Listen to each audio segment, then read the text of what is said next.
ಇವತ್ತು ನಾವೇನ್ ಮಾಡಿದೀವಿ ಅಂತ ಹೇಳಿದ್ರೆ, ಸಂಸ್ಕೃತದಲ್ಲಿ ಛಂದೋ ವಿಭಾಗ ಅಂತ ಬರುತ್ತೆ. ಅಂದ್ರೆ ಛಂದಸ್ಸುಗಳ ಬಗ್ಗೆ ನಾವು ಕಲ್ತಿದೀವಿ. ಅದರ ಪ್ರಯೋಗ ಇಲ್ಲಾಗ್ಲಿ ಅಂತ ಮಾಸದ ನೆನಪು ಸಾಹಿತ್ಯ ಬಳಗದಲ್ಲಿರುವಂತಹ ಎಲ್ಲರ ಬಗ್ಗೆಯೂ ನನಗೆ ತಿಳಿದಿರುವಷ್ಟು ಹಾಗೂ ತಂಗಿಗೆ ತಿಳಿದಿರುವಷ್ಟು ಮಾಹಿತಿಗಳನ್ನ ಸಂಗ್ರಹಿಸಿ ಶ್ಲೋಕವನ್ನ ರಚಿಸುವಂತಹ ಪ್ರಯತ್ನವನ್ನ ಮಾಡಿದ್ದೇವೆ. ಅದನ್ನ ನಿಮ್ಮ ಮುಂದೆ ಪ್ರಸ್ತುತವನ್ನ ಪಡಿಸ್ತೇವೆ. ಮೊದಲು ಈ ಒಂದು ಕಾರ್ಯಕ್ರಮದ ಅತಿಥಿಗಳಾದಂತಹ ಡಾಕ್ಟರ್ ಪ್ರಶಾಂತ್ ಅವರ ಬಗ್ಗೆ ರಚಿಸಿರುವ ಶ್ಲೋಕ. ಇದು ಅನುಷ್ಠುಪ್ ಛಂದಸ್ಸಲ್ಲಿದೆ. ಈ ಶ್ಲೋಕದಲ್ಲಿ ಒಂದು ಸಾಲಿನಲ್ಲಿ 8 ಅಕ್ಷರಗಳಿರುತ್ತವೆ. ಶಾಸ್ತ್ರಜ್ಞ ಮನಸಃ ಯೇಷಃ ಹಸನ್ಮುಖಃ ಸದಾ ಅಯಂ ಪ್ರಶಾಂತ ಶಾಂತ ಭಾವಃ ಚ ಪ್ರಣವಾವ ಮುಹುರ್ಮುಹುಃ. ಈ ಶ್ಲೋಕದ ಅರ್ಥ ಏನಂತ ಹೇಳಿದ್ರೆ, ಇವರು ಮನಸ್ಸಿನ ಶಾಸ್ತ್ರಜ್ಞರಾಗಿದ್ದಾರೆ, ಯಾವಾಗಲೂ ಕೂಡ ಹಸನ್ಮುಖರಾಗಿದ್ದಾರೆ, ಹಾಗೆ ಪ್ರಶಾಂತ ಎಂಬ ಹೆಸರಿಗೆ ತಕ್ಕಂತೆ ಶಾಂತ ಸ್ವಭಾವದವರ ಆದ ಇವರಿಗೆ ನಾವಿಬ್ಬರು ಕೂಡ ಮತ್ತೆ ಮತ್ತೆ ಪುನಃ ಪುನಃ ಪ್ರಣಾಮವನ್ನ ಸಲ್ಲಿಸುತ್ತೇವೆ. ಒಂದು ಶ್ಲೋಕ. ಇವರ ಹೆಸರು ನಮ್ಗೆ ಗೊತ್ತಿಲ್ಲದಿರೋ ಕಾರಣ ಅವರ ವಿಶೇಷತೆಗಳನ್ನ ನಾವು ಕೂಡಿ ಬರ್ದಿದ್ದೀವಿ. ಕಾರ್ಯಕ್ರಮಸ್ಯ ಅಧ್ಯಕ್ಷಃ ಕಾರ್ಯಕ್ರಮಂಚ ಆಗತಃ ಕಾದಂಬರೀತು ಕಾರೋಪಿ ಆಗಚ್ಚತು ಸದಾ ಕುಲಂ. ಈ ಶ್ಲೋಕದ ಅರ್ಥ ಏನಂತ ಹೇಳಿದ್ರೆ, ಈ ಒಂದು ಕುಲ ಅಂತ ಹೇಳಿದ್ರೆ ನಮ್ದೆಲ್ಲರದು ಒಂದು ಕುಲ. ನಾವು ಬೇರೆ ಬೇರೆ ಕುಟುಂಬದಿಂದ ಬಂದಿದ್ರು ಕೂಡ ಈ ಒಂದು ತಿಂಗಳ ಒಂದು ದಿನ ನಾವೆಲ್ಲರೂ ಒಂದೇ ಕುಟುಂಬದವರು ಅಂತ ಭಾವಿಸ್ಕೊಂಡು ಇಲ್ಲಿ ಸೇರ್ತೇವೆ. ಅದಕ್ಕೆ ಇಲ್ಲಿ ಕುಲ ಅಂತ ಹಾಕಿರೋದು. ಈ ಕುಲಕ್ಕೆ ನಮ್ಮ ಈ ಕಾರ್ಯಕ್ರಮಕ್ಕೆ ಅಧ್ಯಕ್ಷರಾಗಿ ಬಂದಿದ್ದಾರೆ. ಇವರು ಕಾದಂಬರಿಗಳನ್ನ ಹಾಗೆ ಕೃತಿಗಳನ್ನ ಕಥೆಗಳನ್ನ ರಚಿಸಿದ್ದಾರೆ. ಅವರು ಮತ್ತೆ ಮತ್ತೆ ನಮ್ಮ ಈ ಒಂದು ಕುಲಕ್ಕೆ ಬರ್ತಾ ಇರ್ಲಿ ಅಂತ ನಮ್ಮ ಆಶಯವಾಗಿದೆ. ಒಂದು ವಾಟ್ಸ್ಆಪ್ ಗ್ರೂಪಿನಲ್ಲಿ ಇರುವಂತಹ ಸದಸ್ಯರ ಎಲ್ಲರ ಹೆಸರನ್ನ ತಗೊಂಡು ಶ್ಲೋಕವನ್ನ ರಚಿಸಿದ್ದೀವಿ. ಇದು ಶಾರ್ದೂಲ ವಿಕ್ರೀಡಿತ ಛಂದಸ್ಸಿನಲ್ಲಿದೆ. 19 ಅಕ್ಷರಗಳು ಒಂದೊಂದು ಸಾಲಿನಲ್ಲಿದೆ. ವೀಣಾ ಸಂಜಯ ಶ್ರೀಧರಶ್ಚ ಅನಿಕಾ ಪ್ರೇಮ ಪ್ರಶಾಂತೋಪಿ ಸನ್ ವೀರೇಂದ್ರ ಯಶ ಅತ್ತಿಕಾಹಿ ಸನಿಹ ಹೇಮೇತಿ ಗೀತಾ ತಥಾ ರಾಜೋಯಂ ತು ನಿಸರ್ಗ ಅತ್ರ ಅನಿಶಃ ಜ್ಯೇಷ್ಠಾ ಜಯಂತಿ ಸದಾ ಲಕ್ಷ್ಮೀಯಂ ಅಶುಮಂತ ಶಂಕರ ಜನಾಃ ಜ್ಯಾಂ ರಾಘವೇಂದ್ರ ಕುಲೇ. ವೀಣಾ ಸಂಜಯ ಶ್ರೀಧರ ಅನಿಕಾ ಪ್ರೇಮ ಪ್ರಶಾಂತ್ ವೀರೇಂದ್ರ ಯಶಶಾಸ್ತ್ರಿ ಸನಿಹ ಹೇಮಲತಾ ಗೀತಾ ರಾಜ್ಬನ್ ನಿಸರ್ಗ ಅನಿಶಾ ಜಯಂತಿ ಲಕ್ಷ್ಮಿ ಅಶುಮಂತ್ ಶಂಕರಾಚಾರಿ ರಾಘವೇಂದ್ರ ಹೀಗೆ ಎಲ್ಲರೂ ಕೂಡ ಸೇರಿಕೊಂಡು ಈ ಒಂದು ಕುಲವನ್ನ ಸುಗಮವಾಗಿ ನಡೆಸ್ತಾ ಹೋಗ್ತಾ ಇದ್ದಾರೆ. ಅವರಿಗೆಲ್ಲರಿಗೂ ಕೂಡ ನಮ್ಮಿಬ್ಬರ ಪರವಾಗಿ ಅಭಿನಂದನೆಗಳು. ಅವ್ರದ್ದು ವಸಂತ ತಿಲಕ ಎಂಬ ವೃತ್ತದಲ್ಲಿದೆ. ಒಂದೊಂದು ಸಾಲಿನಲ್ಲಿ 14 ಅಕ್ಷರಗಳಿರುತ್ತವೆ.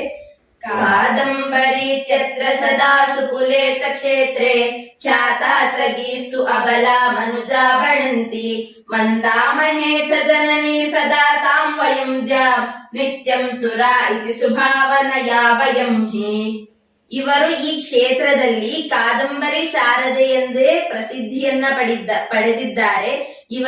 ಇವರಿಗೆ ಎಲ್ಲಾ ಜನರು ಕೂಡ ಅಬಲ ಅಂತ ಹೇಳಿದ್ರೆ ಒಳ್ಳೆಯ ಮಹಿಳೆ ಅಂತಲೇ ಕರೀತಾರೆ. ಇವರು ತಾಯಿಯ ಮಾತೃ ಹೃದಯವನ್ನ ಹೊಂದಿದ್ದು ಎಲ್ಲರಿಗೂ ಮಾತೃ ಪ್ರೀತಿಯನ್ನ ಕೊಡ್ತಾರೆ. ಅಂತಹವರನ್ನ ನಾವು ದೇವತೆ ಅಂತ ಒಳ್ಳೆ ಭಾವನೆಯಿಂದ ಕಾಣುತ್ತೇವೆ. ಅಂತಹ ಅಶುಮಂತ್ ಅಣ್ಣನ ಬಗ್ಗೆ ರಚಿಸಿದ್ದೇವೆ. ಇದು 8 ಅಕ್ಷರವಾದಂತ ಅನುಷ್ಠುಪ್ ಛಂದಸ್ಸಲ್ಲಿದೆ. ಅಶುಮಂತ ಸದಾ ಯೇಷಃ ಕುಲೇ ಚ ಪ್ರೀತಿದಾಯಕಃ ಅತಃ ಭಾಷಾಮಹೇ ವಯಂ ಏನಂ ರಕ್ಷತು ನಿರ್ಜರಃ. ಅಶುಮಂತ ಅಣ್ಣನವರು ನಮ್ಮ ಕುಲದ ಸದಸ್ಯರಾಗಿದ್ದು ಎಲ್ಲರೊಂದಿಗೂ ಕೂಡ ಪ್ರೀತಿ ಭಾವನೆಯಿಂದ ಮಾತಾಡಿಸ್ತಾರೆ. ಅಂತಹವರಿಗೆ ನಿರ್ಜರ ಅಂತ ಹೇಳಿದ್ರೆ ದೇವರು, ಅಂತಹವರಿಗೆ ದೇವರು ಸದಾ ಆಶೀರ್ವದಿಸಲಿ ಅಂತ ನಮ್ಮ ಒಂದು ಕೋರಿಕೆಯಾಗಿದೆ. ಇದು ತೋಟಕದಲ್ಲಿದೆ. 12 ಅಕ್ಷರ. सनिहां पथ दर्शयतिश्च सदा सुकुले वसतीति अयं मनसि जगति वदति नरा सुबुधं सुपतिश्च हि ಸಂಜಯ ಖ್ಯಾತ ಭುವೌ. ಸಂಜಯ ಅಗ್ರಜರು ಸನಿಹಾಳಿಗೆ ಒಳ್ಳೆಯ ಮಾರ್ಗದರ್ಶಕರಾಗಿ ಹಾಗೂ ತಂದೆಯಾಗಿ ಈ ಒಂದು ಭೂಮಿಯಲ್ಲಿ ವಾಸಿಸುತ್ತಿದ್ದಾರೆ. ಇವರು ಶಿಕ್ಷಕರೂ ಆಗಿದ್ದಾರೆ. ಇವರು ಒಳ್ಳೆಯ ಪಂಡಿತರಾಗಿ ಪತ್ನಿಗೆ ಸುಪತಿಯಾಗಿ ವಾಸ ಮಾಡ್ತಾ ಇದ್ದಾರೆ. ಇವರಿಗೆ ಜನರು ಸಂಜಯ ಅಂತ ಕರೀತಾರೆ. ಮತ್ತು ನಿಸರ್ಗ ಭುಜಂಗ ಪ್ರಯಾತದಲ್ಲಿದೆ 12 ಅಕ್ಷರ. ಕುಲೇಸ್ಮಿನ್ ಚ ಭಾಗಂ ಕರೋತಿ ಚ ಮಾಸೆ ಸದಾ ತ್ರೇತಿ ಮರ್ತ್ಯ ಭಣಂತಿ ಚ ನಿತ್ಯಂ ಸುವೀಣಾ ನಿಸರ್ಗ ಸುತಾ ಮಾತ ಸುಷ್ಟು ಕವೀನಾಂ ಸದಾ ಲಕ್ಷಣೇನಾತ್ರ ಯುಕ್ತಾಃ. ಇವರು ಪ್ರತಿ ತಿಂಗಳು ಈ ಒಂದು ಕುಲದಲ್ಲಿ ಅಂದ್ರೆ ಮಾಸದ ನೆನಪು ಕಾರ್ಯಕ್ರಮದಲ್ಲಿ ಭಾಗ್ಯನ್ನ ಪಡ್ಕೊಳ್ತಾರೆ. ಇಲ್ಲಿ ಇವರಿಗೆ ಇವರ ಹೆಸರು ವೀಣಾ ಹಾಗೂ ನಿಸರ್ಗ ಅಂತ. ಇವರು ತಾಯಿ ಮತ್ತೆ ಮಗಳಾಗಿದ್ದರೂ ಕೂಡ ಕವಿಗಳ ಲಕ್ಷಣಗಳನ್ನ ಹೊಂದಿರ್ತಾರೆ. 11 ಅಕ್ಷರ ಒಂದೊಂದು ಸಾಲಿನಲ್ಲಿರುತ್ತೆ. ನ ಶ್ರೀಧರ ಜ್ಞಾನ ಹಿ ಮಂದಿರೇಶಃ ಕಾರ್ಯಂ ಕರೋತಿ ಸ್ವಮನೀಷಯಾ ಹಿ ಸೃಷ್ಟಶ್ಚ ಭುವೋ ಸುಕವಿ ಪ್ರಸಿದ್ಧ ಆಚಾರ್ಯ ಅತ್ರಾಪಿ ಕುಲೆ ಅಯಂಸ. ನಮ್ಮ ಶ್ರೀಧರ ಅಗ್ರಜರು ಜ್ಞಾನದ ಮಂದಿರವಾಗಿದ್ದಾರೆ ಹಾಗೂ ಜ್ಞಾನ ದೇಗುಲದಲ್ಲಿ ಸ್ವಪ್ರತಿಭೆಯಿಂದ, ಮನೀಷಾ ಅಂತ ಹೇಳಿದ್ರೆ ಬುದ್ಧಿ, ಸ್ವಬುದ್ಧಿಯಿಂದ ಪಠ್ಯ ಪುಸ್ತಕದಲ್ಲಿರುವಂತೆಯೇ ಏನು ಹೇಳಿಕೊಡದೆ ತಮ್ಮ ಬುದ್ಧಿಯಲ್ಲಿರುವಂತ ಎಲ್ಲಾ ಜ್ಞಾನವನ್ನ ಸಂಗ್ರಹಿಸಿ ಮಕ್ಕಳಿಗೆ ಹೇಳ್ಕೊಡ್ತಾ ಇದ್ದಾರೆ. ಕೇವಲ ಶಿಕ್ಷಕರಲ್ಲ, ಒಳ್ಳೆ ಕವಿ ಅಂತಲೂ ಪ್ರಸಿದ್ಧಿಯನ್ನ ಪಡೆದಿದ್ದಾರೆ. ನಮ್ಮ ಕುಲದ ಶಿಕ್ಷಕರು ಕೂಡ ಇವರೇ ಆಗಿದ್ದಾರೆ. ಇದರ ಬಗ್ಗೆ ಇದು ಪಂಚಚಾಮರ ವೃತ್ತದಲ್ಲಿದೆ. ಒಂದು ಸಾಲಿನಲ್ಲಿ 16 ಅಕ್ಷರಗಳಿರುತ್ತೆ. ಸದಾ ಮಹಾತಪೇವ ರಾಜತೆ ಹಿ ಭಾಷತೆ ಕುಲೆ ಪರಾಚ ಶಿಕ್ಷಕಾಧುನಾ ಚ ಲೇಖಕಸ್ತು ನಃ ಗುರುಃ ಪರೋಪಕಾರಿ ಪ್ರಸಿದ್ಧ ಅತ್ರ ಸುಷ್ಟು ಚಿಂತಕಃ ಸ ಏವ ರಾಜಭಾನುಪಾದಿನಾ ಭುವೌ ಚಾಗ್ರಜಃ. ಇವರು ನಿವೃತ್ತ ಶಿಕ್ಷಕರಾಗಿದ್ದರು, ಈಗ ಪ್ರಸ್ತುತ ಲೇಖಕರಾಗಿದ್ದಾರೆ ಹಾಗೂ ಗುರುವು ಕೂಡ ಆಗಿದ್ದಾರೆ. ಇವರು ಹೇಗೆ ಬಾಳ್ತಾ ಇದ್ದಾರೆ ಅಂತ ಹೇಳಿದ್ರೆ ರಾಜರಂತೆ ಬಾಳ್ತಾ ಇದ್ದಾರೆ. ಹೆಸರಿಗೆ ತಕ್ಕಂತೆ ಇವರು ಬಾಳ್ತಾ ಇದ್ದಾರೆ. ಹಾಗೆ ಒಳ್ಳೆಯ ಚಿಂತನೆಯನ್ನ ಇವರು ಮಾಡ್ತಾರೆ. ಹಲವಾರು ಶಾಲಾ ಕಾಲೇಜುಗಳಿಗೆ, ಸರ್ಕಾರಿ ಶಾಲೆಗಳಿಗೆ ಇವರು ದಾನವನ್ನ ಮಾಡಿ ಪರೋಪಕಾರಿ ಅಂತ ಪ್ರಸಿದ್ಧಿಯನ್ನ ಪಡೆದಿದ್ದಾರೆ. ಇವರ ಹೆಸರು ರಾಜಭಾನ್ ಅಂತ ಆಗಿದೆ. ಬಗ್ಗೆ ಅನುಷ್ಠುಪ್ ಛಂದಸ್ಸಲ್ಲಿದೆ. ಶ್ರೀಧರಸ್ಯ ಸುತಃ ಪುತ್ರಿ ರಂಜಿತಾಯಾ ಹಿತೌ ಕುಲೆ ಅನಿಕಾ ನಿಶ ಆಕ್ಷೌ ಚ ಸದಾ ಸಂತೋಷದಾಯಕೌ. ಶ್ರೀಧರ ಹಾಗೂ ರಂಜಿತಾರ ಇವರಿಬ್ಬರು ಮಕ್ಕಳ ಹೆಸರು ಅನಿಶಾ ಹಾಗೂ ಅನಿಕಾ ಎಂದಾಗಿದೆ. ಇವರು ಯಾವಾಗಲೂ ಕೂಡ ಕುಲದಲ್ಲಿ ಆನಂದವರ್ಧಕರಾಗಿದ್ದಾರೆ. ಯಶ ಇತಿ ಭಗಿನಿ ಪ್ರಾಪ್ತ ಯಶಂ ಸುಕುಲೆ ಚ ಜಗತಿ ಮನಸಿ ಸುಖ್ಯಾತ ಸದಾ ಚ ಕುಲೆ ವದತಿ ಸುಲಪಿತಂ ಧ್ಯಾನೇ ದಿನಂ ನಿರತಾಸ್ತಿ ಅಭಿನಯತಿ ಸಮ್ಯಕ್ ಏವ ಖ್ಯಾತ ಭುವೌ ಚ. ಇವರು ಯಶ ನಾವೆಲ್ಲರೂ ಕೂಡ ಅವರನ್ನ ಯಶಕ್ಕ ಅಂತ ಕರೆಯುವುದರಿಂದ ನಾವು ಇಲ್ಲಿ ಶಾಸ್ತ್ರಿ ಅಂತ ಬಳಸಿಲ್ಲ, ಅಕ್ಕ ಅಂತಾನೆ ಬೆಳೆಸಿದ್ದೀವಿ. ಇವರು ಹೆಸರಿಗೆ ತಕ್ಕಂತೆ ಜೀವನದಲ್ಲಿ ಯಶವನ್ನ ಪಡ್ಕೊಂಡಿದ್ದಾರೆ. ಇವರು ಧ್ಯಾನವನ್ನ ಮಾಡ್ತಾರೆ ಹಾಗೂ ಒಳ್ಳೆಯ ಮಾತುಗಳನ್ನ ಆಡ್ತಾರೆ. ಹಾಗೆ ಎಲ್ಲರಿಗೂ ಆಕರ್ಷಣೆಯಾಗುವಂತೆ ಏಕಪಾತ್ರ ಅಭಿನಯವನ್ನ ಮಾಡಿ ಈ ಒಂದು ಭೂಮಿಯಲ್ಲಿ ಪ್ರಸಿದ್ಧಿಯನ್ನ ಪಡೆದಿದ್ದಾರೆ. ಸದಾ ನಃ ವೀರೇಂದ್ರ ಕುಶಲಿ ಪ್ರತಿಭಾಮ್ಯೇವ ಜಗತಿ ಕುಲೆ ಭಕ್ತೇಶ ದರ್ಶಯತಿ ನಗರಸ್ಯಾಸ್ಯ ಭಣತಿ ಸುಚಿತ್ರಂ ಜೈನಾನಾಂ ಸುಕುಲ ಇತಿಹಾಸಂ ಪಠತಿ ಅಯಂ ಗ್ರಂಥಾನ್ ರಕ್ಷತು ಸುರಮಾತಾ ಹಿ ಮನಸಿ. ಇವರು ಕುಶಲಿಗಳಾಗಿದ್ದಾರೆ ಹಾಗೂ ಪ್ರತಿಭಾನ್ವಿತರಾಗಿದ್ದಾರೆ. ಇವರು ಭಕ್ತಿಯಲ್ಲಿ ಹೆಚ್ಚು ಪ್ರಾಧಾನ್ಯವನ್ನ ಕೊಟ್ಟು ತಮ್ಮ ನಗರದ ಅಂದ್ರೆ ಶ್ರವಣಬೆಳಗೊಳದ ಒಂದು ಜೈನರ ಇತಿಹಾಸವನ್ನ ನಮ್ಮ ಕಣ್ಣಿಗೆ ಕಟ್ಟುವಂತೆ ಹೇಳ್ತಾರೆ. ಇತಿಹಾಸಗಳನ್ನ ಸುಚಿತ್ರವಾಗಿ ಹೇಳ್ತಾರೆ, ಗ್ರಂಥಗಳನ್ನ ಕೂಡ ಓದ್ತಾರೆ. ಇಂತಹವರಿಗೆ ಆದಿಶಕ್ತಿಯು ಮನಸ್ಸಿನಲ್ಲಿಯೇ ಹರಸಲಿ ಎಂದು ಚುಟುಕು ವಿಷಯ ಜ್ಞಾತ ಸಹೃದಯಿ ಸುಬಾಂಧವ ಹೇಮಲತಾ ಇತಿ ಖ್ಯಾತ ರಕ್ಷತು ಪಾರ್ವತಿ.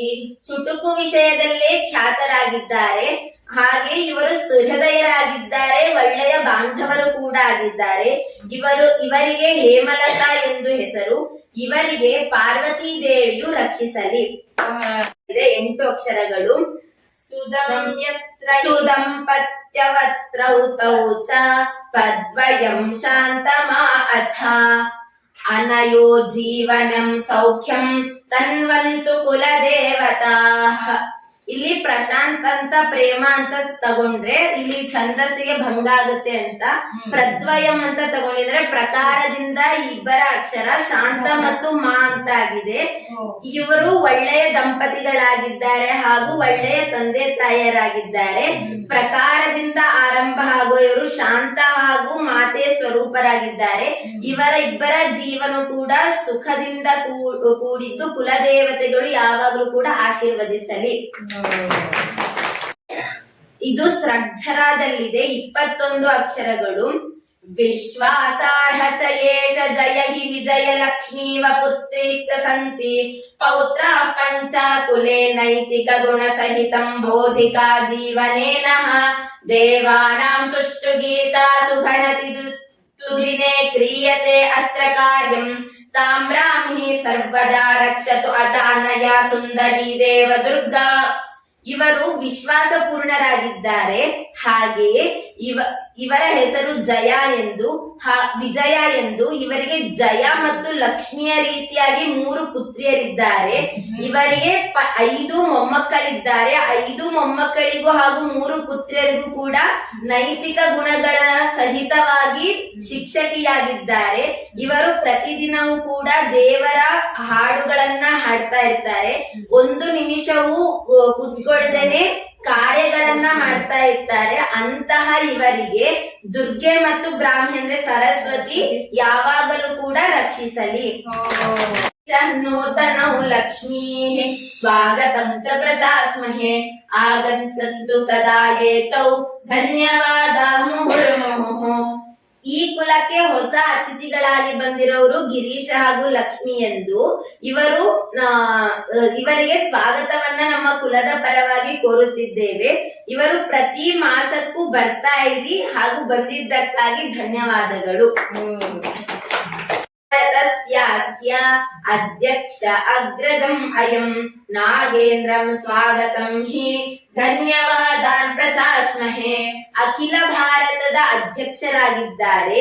ಈ ಅಗ್ರಜರಿಗೆ ಸ್ವಾಗತದ ಪೂರ್ವಕವಾಗಿ ಧನ್ಯವಾದಗಳನ್ನ ಕೋರುತ್ತಿದ್ದೇವೆ. ಅಂತಹ ಲೋಕೇಶ್ ದಾಸ್ ಅಗ್ರಜರ ಬಗ್ಗೆ ಶ್ಲೋಕ.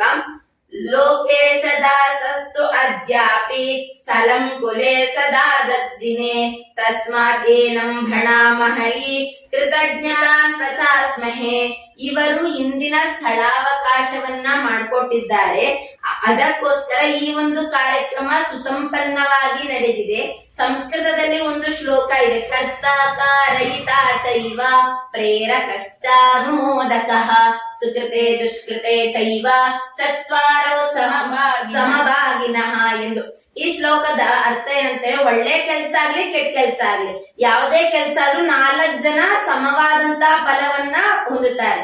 ಯಾರ್ಯಾರಂತಂದ್ರೆ ಕರ್ತ, ಯಾರು ಮಾಡ್ತಾರಲ್ಲ ಅವರು, ಕಾರಕ ಯಾರು ಮಾಡಿಸ್ತಾರಲ್ಲ ಅವರು, ಯಾರು ಪ್ರೇರಕ ಮಾಡುವಂತ ಇದ್ ಮಾಡ್ತಾರೋ ಅವರು, ಅನುಮೋದಕ ಪರೋಕ್ಷವಾಗಿ ಯಾರು ಸಹಾಯವನ್ನ ಮಾಡ್ತಾರೋ ಅದು ಒಳ್ಳೆ ಕೆಲ್ಸ ಆಗ್ಲಿ ಕೆಟ್ಟ ಕೆಲ್ಸ ಆಗ್ಲಿ ಅದು ಫಲವನ್ನ ಅವರು ಅನುಭವಿಸ್ತಾರೆ ಅಂತ. ಈ ಒಂದು ಕಾರ್ಯಕ್ರಮ ನಡಿಬೇಕಂತ ಹೇಳಿದ್ರೆ ಮೂಲ ಸ್ಥಳಾವಕಾಶವನ್ನ ಕೊಟ್ಟಂತಹ ಲೋಕೇಶ್ ದಾಸ್ ಅಗ್ರಜರಿಗೆ ಇಡೀ ನಮ್ಮ ಕುಟುಂಬದ ವಸುದೈವ ಕುಟುಂಬದಂತಿರುವಂತಹ ನಮ್ಮ ಮಾಸದ ನೆನಪು ಕುಟುಂಬದ ಎಲ್ಲರ ಪರವಾಗಿ ಕೂಡ ಧನ್ಯವಾದಗಳು ಮತ್ತೆ ಕೃತಜ್ಞತೆಯನ್ನ ಅರ್ಪಿಸಲು ಇಚ್ಛಿಸುತ್ತೇವೆ.